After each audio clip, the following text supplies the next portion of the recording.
E aí, maravilha, tudo certo? Tudo ótimo, que bom!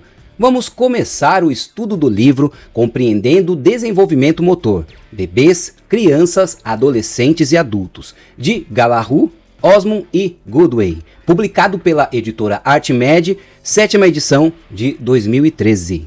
Esse é um livro importante, tanto para quem já está trabalhando, mas principalmente, como é o nosso foco, para quem está buscando aprovação em concurso público. Nós vamos passar por todos os capítulos, mas claro, aqueles que têm maior incidência em prova de concurso, eu vou dar um toque e nós vamos ficar bem atentos a ele. E antes de começar, rapidinho, inscreva-se e aumente a nossa comunidade para que mais pessoas possam atingir a tão sonhada aprovação em concurso público. Eu consegui e acredito que você consiga também, beleza? Então vamos lá. Unidade 1, Noções Básicas. Capítulo 1, Compreendendo o Desenvolvimento Motor, Visão Geral. O desenvolvimento motor é a mudança contínua do comportamento motor ao longo do ciclo da vida, provocada pela interação entre as exigências da tarefa motora, a biologia do indivíduo e as condições do ambiente. As instruções com base no desenvolvimento envolvem experiências de aprendizado que são não apenas adequadas à idade, mas também apropriadas e divertidas em termos de desenvolvimento. Este livro é dividido em conceitos, mas nós vamos ficar nos prendendo a esse tipo de coisa para dar um pouco mais de dinamismo ao nosso estudo. As instruções não explicam o aprendizado, o desenvolvimento sim. Por muito tempo, o estudo do desenvolvimento do comportamento motor despertou pouco interesse, pois o foco estava no desenvolvimento cognitivo e afetivo. O primeiro impulso foi dado por ramos da psicologia. Por isso mesmo, muitas vezes esse tema sofre a influência de outras áreas do comportamento, não sendo um fenômeno digno de investigações por si só. A busca por conhecimentos progrediu fazendo com que houvesse um interesse maior em relação aos processos de desenvolvimento, não se limitando às abordagens normativo-descritivas. Nos modelos transacionais está explícito que os fatores, restrições próprios da tarefa, do indivíduo e do ambiente não apenas influenciam uns aos outros, interação, mas também podem ser modificados, transação uns pelos outros. Aqui nós temos a nossa primeira figura, que mostra como se fosse lá aquele conjunto da matemática, onde cada conjunto tem os seus aspectos que influenciam no desenvolvimento. Então nós vemos individual, ou hereditariedade, biologia, natureza e fatores intrínsecos. Nós temos também o ambiente, ou experiência, aprendizado, criação e fatores extrínsecos, e a tarefa, ou fatores físicos e mecânicos. O estudo do processo de desenvolvimento ao longo da vida. O desenvolvimento é um processo que ocorre ao longo da vida, portanto, não devemos nos atentar apenas ao atleta talentoso. É importante o estudo do movimento do bebê, da criança e do idoso. Vamos para a história do desenvolvimento motor. No início, os maturacionistas acreditavam que o desenvolvimento era função de processos biológicos inatos, afirmando que o ambiente poderia influenciar, mas era temporário, devido à potente influência da herança genética de cada um. Nesta época, surge a ideia de taxa e sequência. Explicando, a taxa de desenvolvimento motor pode ser influenciada por condições ambientais persistentes, mas a sequência de desenvolvimento em termos de aquisição das capacidades do movimento rudimentar pelo bebê é altamente resistente à mudança. Teoria dos sistemas dinâmicos. O corpo é visto como composto de vários sistemas: muscular, esquelético, neural, perceptivo, biomecânico, auto-organizados e capazes de formar padrões de comportamento que surgem da interação entre as partes componentes. Esses sistemas e seus vários subsistemas se auto-organizam de modo complexo e cooperativo, com base nas exigências específicas da tarefa motora e em resposta a várias affordances, aquilo que ocorre naturalmente ou baseado em informações pré-concebidas, e restrições. O desenvolvimento é visto como um processo descontínuo, em que novos padrões de movimento substituem os antigos. Prosseguindo, métodos de estudo do desenvolvimento. O desenvolvimento motor é estudado de 3 formas. Um método longitudinal busca explicar as mudanças ao longo do tempo, demonstrando vários aspectos do comportamento motor de um indivíduo ao longo de vários anos. trata o estudo do desenvolvimento motor como uma função mais do tempo de desenvolvimento que da idade do indivíduo. 2. Método transversal. Mede diferenças de comportamento relacionadas à idade. Ele gera diferenças médias nos grupos em tempo real e não mudanças individuais ao longo do tempo de desenvolvimento. Descrevem apenas comportamentos típicos nas idades específicas estudadas. E 3. Método longitudinal misto. Engloba todos os possíveis pontos de dados necessários à descrição e ou explicação tanto das diferenças quanto da mudança ao longo do tempo, como as funções do desenvolvimento, assim como as da idade. As verdadeiras mudanças do desenvolvimento só podem ser estudadas por meio dos designs longitudinal e longitudinal mista. A pesquisa orientada para o produto preocupa-se com o resultado da performance do indivíduo. Distância percorrida pela bola, a velocidade que essa bola pode pegar após o chute ou a extensão de um salto são exemplos de performance motora. Força, resistência, potência, equilíbrio, flexibilidade são exemplos de aptidão física. Ou seja, podemos dizer que a performance é o resultado da combinação de dados da aptidão física. Um salto precisa de potência, coordenação, flexibilidade e equilíbrio. O desenvolvimento motor pode ser estudado com orientação para o processo ou o produto. Classificações etárias do desenvolvimento. O método mais comum, porém menos preciso, é a classificação através da idade cronológica. Ela é bastante utilizada porque representa uma constante. Enfim, o desenvolvimento não depende da idade e a cronologia é apenas uma medida bruta, sendo que a determinação mais precisa do desenvolvimento pode ser encontrada por outros meios. Nossa segunda tabela tem as classificações etárias cronológicas convencionais. Podemos observar que são 7 períodos e ao lado nós vemos a faixa etária aproximada. Então dê uma olhadinha rápida, veja qual período corresponde a qual classificação e a sua respectiva faixa etária aproximada. A idade biológica mostra um registro da sua taxa de progressão em direção à maturidade. Ela corresponde aproximadamente à idade cronológica e pode ser determinada pela medição das idades. 1. Morfológica. 2. Esquelética. 3. Dentária. 4. Sexual. A idade morfológica é a comparação do tamanho da pessoa, altura e peso, com padrões normativos. Antigamente era utilizada a grade de Wetzel para fazer essa determinação, mas por mudanças seculares de peso e altura, os pediatras atualmente usam gráficos de crescimento físico desenvolvidos pelo National Center for Health Statistics.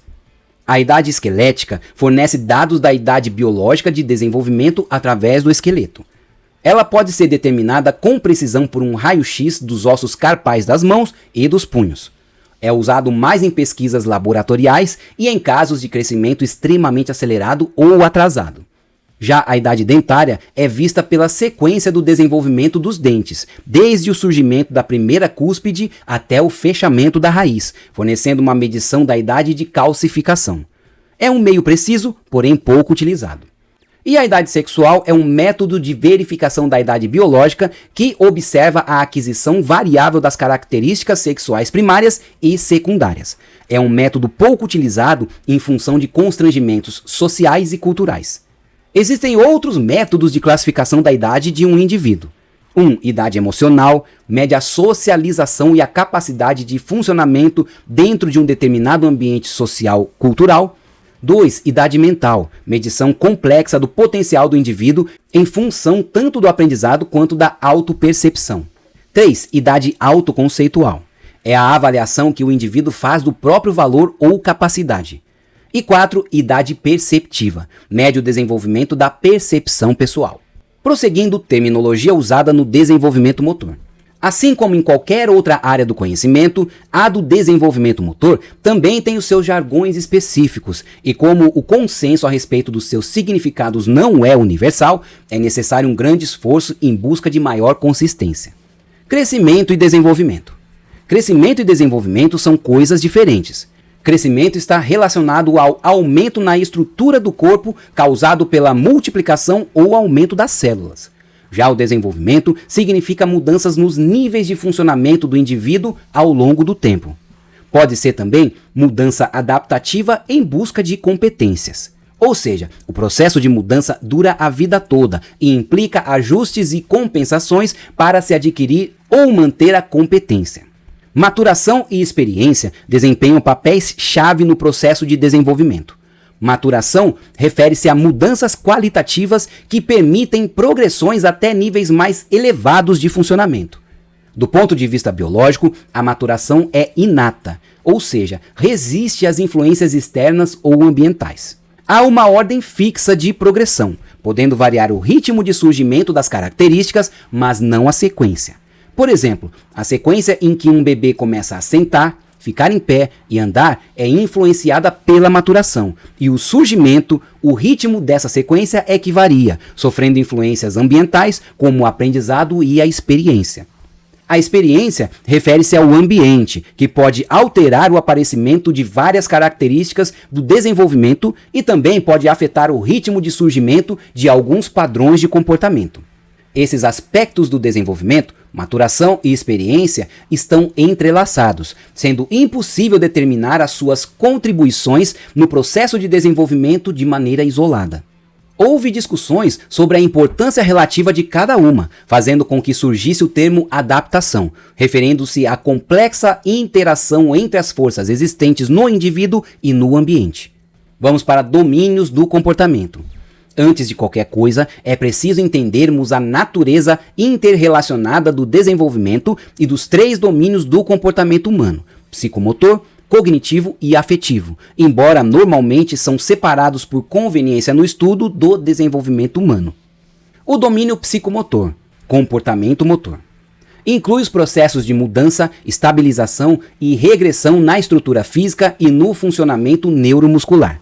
Aqui, o movimento é resultado de processos que são mediados pelo córtex cerebral, de atividades reflexas nos centros inferiores do cérebro ou de respostas automáticas no sistema nervoso central. O domínio psicomotor envolve todas as mudanças físicas e fisiológicas que ocorrem ao longo da vida. Domínio cognitivo envolve a relação mente e corpo. Muitos estudiosos exploraram essa relação, por exemplo, Piaget, disseminando as noções de que o desenvolvimento perceptivo motor e a prontidão conceitual acadêmica podem ser incrementados por meio do movimento. E o domínio afetivo envolve os sentimentos e emoções aplicadas ao próprio indivíduo e aos outros por meio dos movimentos. Estudantes do desenvolvimento motor se interessam pela segurança nos movimentos, segurança que o indivíduo tem na própria capacidade de realizar as demandas impostas pela tarefa de movimento. A competência percebida, o potencial para o sucesso nas diversas áreas, inclusive motora, o autoconceito, a avaliação que a pessoa faz de seu próprio valor, e a socialização cultural, o nível de socialização percebido pelo indivíduo. O comportamento de jogo tem uma base que acontece na mudança das relações entre os pares e os níveis mais sofisticados de funcionamento. O comportamento humano pode ser dividido em 3 domínios: psicomotor, cognitivo e afetivo. Vamos ao domínio psicomotor. O termo motor, dentro do estudo do movimento humano, faz referência a fatores biológicos e mecânicos que influenciam o movimento. Mas, normalmente, esse termo não é usado de maneira isolada. Aqui nós temos a nossa tabela 3, que fala sobre a natureza interrelacionada dos termos mais utilizados no desenvolvimento motor. Então são diversos termos relacionados ao tema e nós vamos falar um pouco sobre cada um deles. Aprendizado é um processo interno que resulta em mudanças consideráveis no comportamento, vistas como uma prova de sua ocorrência. Aprender é o resultado da interação do biológico com a experiência, educação e treinamento.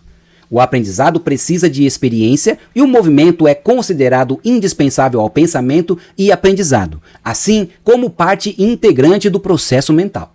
Aprendizado motor, portanto, é o tipo de aprendizado onde o movimento é a parte principal. O aprendizado motor é uma mudança relativamente permanente no comportamento motor, resultado da prática ou da experiência passada. A habilidade motora é uma tarefa ou ação de movimento voluntária, que é aprendida com a finalidade de realizar um objetivo envolvendo uma ou mais partes do corpo. Os movimentos reflexos não são características da habilidade motora. O mesmo vale para os movimentos rudimentares dos bebês e os movimentos de base genética, como rastejar ou engatinhar. Comportamento motor. refere-se a mudanças no controle do aprendizado e do desenvolvimento motor, que engloba o aprendizado e a maturação associados com a performance do movimento. Controle motor envolve os mecanismos neurais e físicos relacionados ao movimento humano. As pesquisas observam processos implícitos envolvidos na performance de um movimento consistente de um teste para o outro. Desenvolvimento motor é a mudança do comportamento motor que perdura por toda a vida. Seu estudo envolve as demandas biológicas, do ambiente e da tarefa que influenciam as mudanças no comportamento motor. Na qualidade do produto, o desenvolvimento motor pode ser visto como uma mudança descritiva ou normativa ao longo do tempo, considerando a mudança no comportamento e na performance motora relacionada à idade. E performance motora é a capacidade de colocar em prática uma habilidade de movimento. É uma capacidade observável e que pode ser medida. Por exemplo, a velocidade percorrida em 50 metros é uma medida de performance. Prosseguindo formas de movimento. Movimento é a mudança de posição observável de qualquer parte do corpo.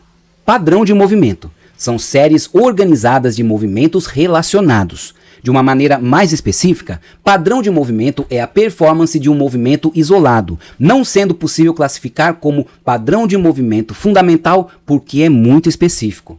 Padrão de movimento fundamental é a performance observável de movimentos básicos de locomoção, manipulação e estabilização. Aqui há a combinação de padrões de movimentos de 2 ou mais segmentos.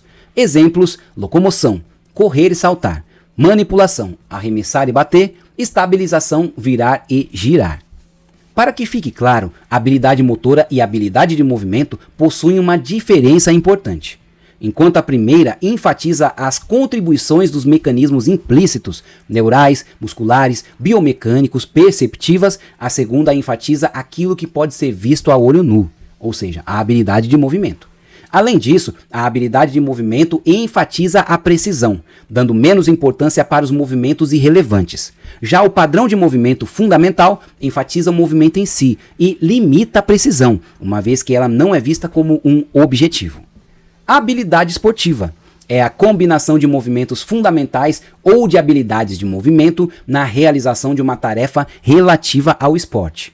A performance esportiva exige alterações bem precisas nos padrões básicos de movimento, visando níveis de habilidade mais elevados. Vamos para a classificação das habilidades de movimento. Essa parte pode ser vista também no livro Aprendizagem Motora. E, em questão de concurso, quando se trata desse assunto, é mais cobrado aquilo que está no livro Aprendizagem Motora, de Richard Medill. Mas aqui nós vamos também passar rapidamente, porque, já que está no livro, então é possível sim cair em prova de concurso. Existem as classificações unidimensionais, que consideram apenas um aspecto da habilidade de movimento, e as bidimensionais, que são uma forma mais abrangente de classificar as habilidades de movimento. Esquemas unidimensionais. Os 4 modos de classificação do movimento que ganharam popularidade ao longo dos anos são muscular, temporal, ambiental e funcional. Aspectos musculares do movimento. Os movimentos motores são divididos em amplo, que envolvem o movimento de grandes músculos do corpo, e fino, que envolvem movimentos limitados de partes do corpo para realizarem movimentos precisos.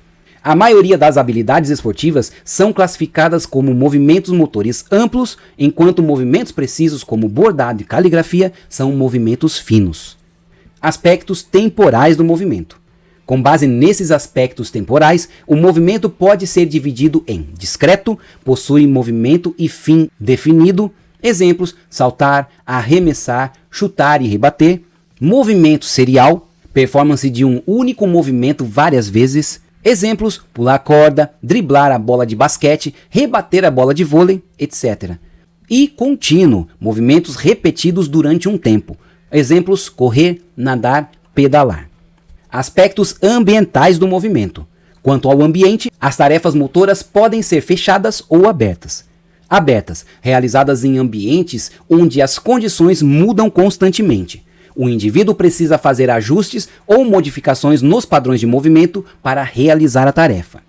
A maioria das atividades em dupla ou em grupo são abertas, pois precisam de um feedback interno e externo para uma execução bem-sucedida.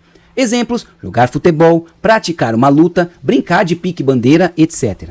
E as tarefas motoras fechadas ocorrem em um ambiente estável e previsível, onde o praticante determina quando começa a ação. Depende mais dos feedbacks sinestésicos do que visuais e auditivos para fazer a tarefa. Exemplos: arremessar ao alvo, saltar verticalmente, plantar bananeira. E aspectos funcionais do movimento, função pretendida. As habilidades de movimento podem ser classificadas de acordo com a intenção. Elas podem ser tarefas de estabilidade, onde o objetivo é manter e ou alcançar uma orientação corporal estável. Exemplos: equilibrar-se sobre uma barra, girar, esquivar-se, além dos movimentos axiais, tais como inclinar-se, alongar-se e fazer uma rotação. Tarefas de locomoção, cujo objetivo é transportar o corpo de um ponto a outro. E tarefas de manipulação, que envolvem transmitir força a um objeto ou receber força dele. Exemplos: arremessar, apanhar uma bola, chutar, driblar no basquete, etc. Essa também é uma parte que está bem detalhada no livro Aprendizagem Motora, mas nós vamos, claro, passar por ele aqui também, porque o nosso intuito é gabaritar todas as questões que surgirem a respeito desse livro, beleza? Prosseguindo.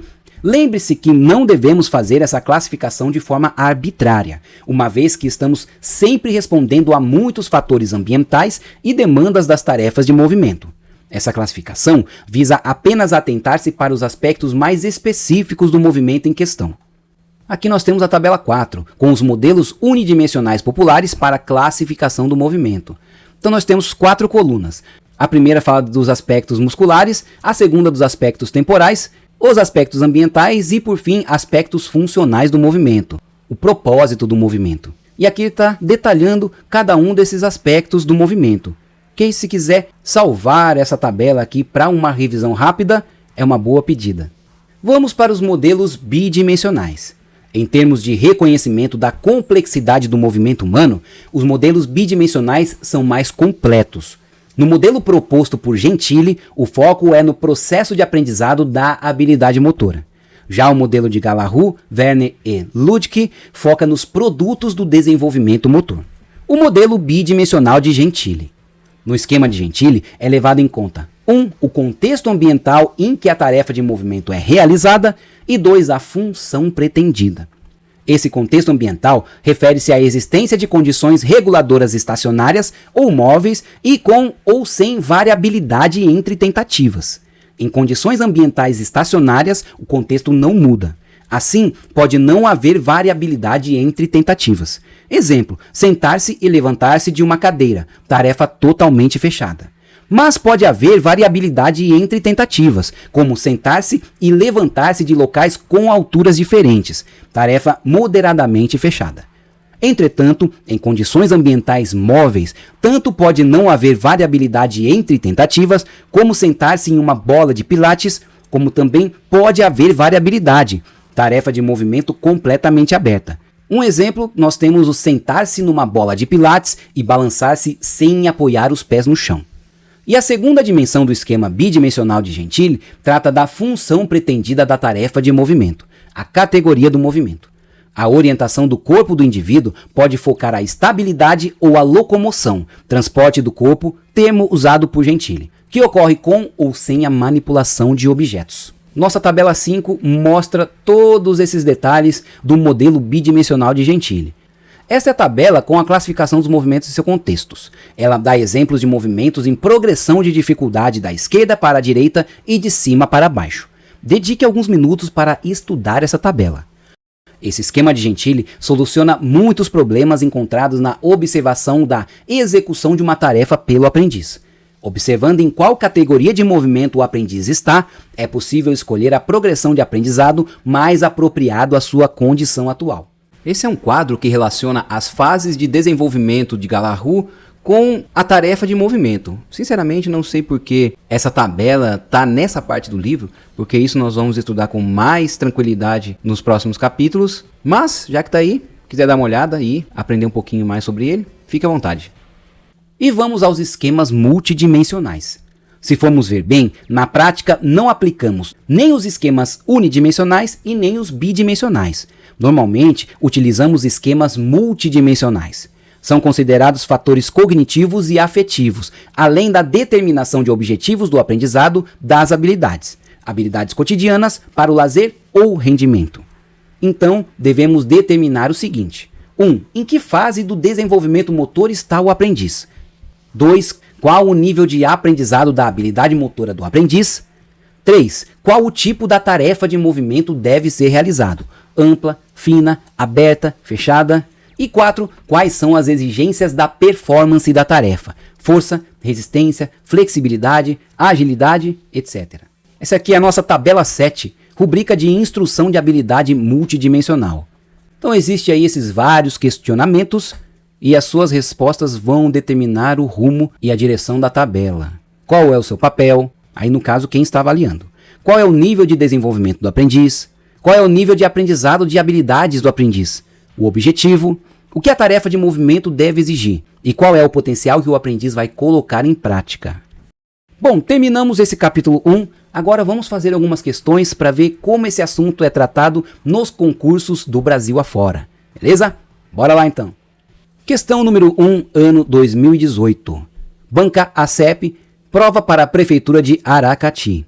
Aqui, ó, uma dica importante. O enunciado é enorme. Então, o que eu normalmente faço para poder ganhar tempo? Eu vou lá para ver qual é a pergunta que o examinador quer que eu responda. Se eu conseguir responder objetivamente, sem precisar ficar passando por esse enunciado gigantesco, eu já vou direto para as respostas, tá? Então, qual que é a nossa ideia? Vamos olhar primeiro a pergunta. De acordo com Gallagher e Osmond, as habilidades motoras fundamentais podem ser divididas em 3 categorias. Sobre o assunto, marque a segunda coluna de acordo com a primeira. Tá vendo? Nem precisamos passar por esse enunciado e agora nós vamos para as respostas. Eu já disse várias vezes que gosto de questões assim, porque muitas vezes com uma resposta nós eliminamos várias alternativas e assim melhoramos as nossas possibilidades de acerto. Vamos lá então. Locomotoras. Vamos ver a primeira afirmação aqui da coluna ao lado.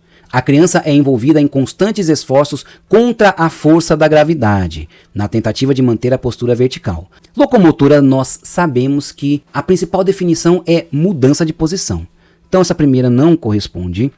A segunda, movimentos que indicam uma mudança na localização do corpo. Ótimo, então nós vamos marcar aqui no meio, número 1. Percebe que, ó, só com essa resposta nós eliminamos a letra A e a letra D. Então nós estamos entre B e C. 2. Manipulativas. Então, manipulativa, ela fala principalmente de receber ou aplicar força a um objeto. Então, nós vimos que a primeira não é, a segunda nós já descobrimos. Então, a terceira, vamos ver. Movimentos de manipulação motora, como tarefas de arremesso, recepção, chutes. Isso aqui foi bem mãezona, hein? Já está escrito aqui manipulação. Então, é 1, 2 e, portanto, a primeira é 3. 3, 1 e 2. Vamos ver se nós temos essa resposta. Temos, graças a Deus. B, 3, 1, 2. Esta é a nossa resposta. Viu só? Muito bom, né? Vamos fazer mais uma então? Vamos lá. Questão número 2, ano 2024, Banca Fundatec, prova para a Prefeitura de Santo Augusto. Gallagher, Osmond e Goodway analisaram o desenvolvimento motor na infância e sua relação com o brincar. Essa questão, mesmo que o tema ele esteja mais à frente, né, quando ele vai detalhar o desenvolvimento motor na infância, mas com o nosso conhecimento, eu tenho certeza que você já está estudando vários livros que nós já disponibilizamos aqui, você vai conseguir responder sem nenhum problema, ok? Então vamos lá. Nesse sentido, a respeito da importância do brincar para o desenvolvimento motor, analise as assertivas abaixo e assinale V se verdadeiras ou F se falsas. Vamos ver então? Primeira afirmação. O brincar é o modo primário no qual as crianças aprendem sobre seus corpos e potencialidade de movimento. Exatamente. Então, para quem principalmente já estudou o nosso resumo que tem aqui sobre o livro Educação de Corpo Inteiro, de João Batista Freire, vai rapidamente perceber que essa afirmação é verdadeira. Então aqui, ó, nós já eliminamos B, D e E. Ficamos entre A e C. Olha que legal. Então aqui nós já temos 50% de chance de acertar. Ótimo, né? Segunda afirmação, as brincadeiras contribuem para o desenvolvimento da agressividade nas crianças. Não exatamente. A agressividade, ela é mais estimulada do que algo que a brincadeira por si só vá desenvolver na criança. não é mesmo? Então essa daqui está falsa. Vamos ver? Olha que lindo. Já achamos, com 2 respostas, nós achamos a alternativa C, que é justamente o que corresponde ao nosso gabarito. Beleza? Então no concurso já pule para a próxima e ganhe alguns minutos preciosos. Mas aqui vamos passar só para confirmar a nossa resposta. Terceira afirmação, o brincar é um facilitador do crescimento cognitivo e afetivo. Muito bem, verdadeiro. O brincar não... Então sempre, ó, tá dizendo não, grifa, hein? O brincar não contribui com o desenvolvimento das capacidades de locomoção, manipulação e estabilidade. Como não? Totalmente errado. Então, F. Então, ó, perceba aí, ó, VF, VF. E agora, o brincar é um importante recurso para o desenvolvimento das habilidades amplas e finas. Com toda a certeza. Letra V de verdadeiro. Então, realmente, VF, VF, V, nossa resposta correta. Fazer a última aqui, ok?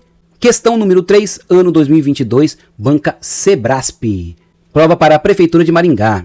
Nós conhecemos bem a Sebrasp naquelas questões de certo e errado, mas ela também faz provas com múltipla escolha, beleza? Então vamos lá. O modelo teórico de desenvolvimento motor proposto por David Galahu, não é só ele, né? Mas, enfim, afirma que, na fase dos movimentos fundamentais, as crianças devem estar ativamente envolvidas em uma variedade de padrões fundamentais nas categorias de movimentos estabilizadores, locomoção e manipulação.